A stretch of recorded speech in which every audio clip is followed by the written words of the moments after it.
જિલ્લા વિભાજનને લઈને કાંકરેજ તાલુકા વાસીઓનો વિરોધનો મામલો। કાંકરેજ ધારાસભ્ય અમૃતજી ઠાકોરે તાલુકાના વેપારી ખેડૂત સહિતના આગેવાનો સાથે કરી બેઠક। આગામી વિરોધ આંદોલનને લઈને રણનીતિ ઘડવા ધારાસભ્યની બેઠક।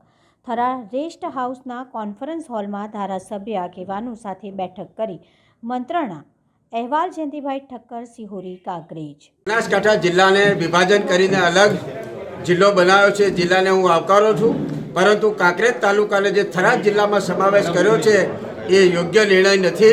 કોઈપણ પ્રકારની ભૌગોલિક પરિસ્થિતિને જાંચ કર્યા વગર મનગઢ રીતે જે નિર્ણય લેવાયો છે એ નિર્ણયથી સમગ્ર કાંકરેજ તાલુકાની જનતામાં આક્રોશ છે, વેપારીઓમાં આક્રોશ છે, ખેડૂતોમાં આક્રોશ છે।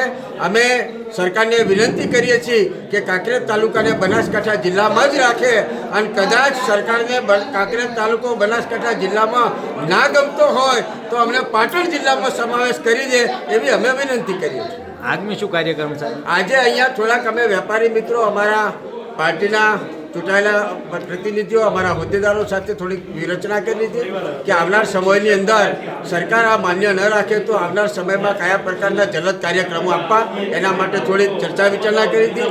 અત્યારે અમે થોડાક મિત્રો સાથે વેપારી મથક થરાની અંદર વિનંતી કરવા જઈએ છીએ કે ભાઈ આ સ્વયં જનતાનો લાગણીનો વિષય છે, એનો હિતનો વિષય છે, જેથી આવતીકાલે થરા સજ્જડ બંધ રાખો એવી વિનંતી કરવા જવા।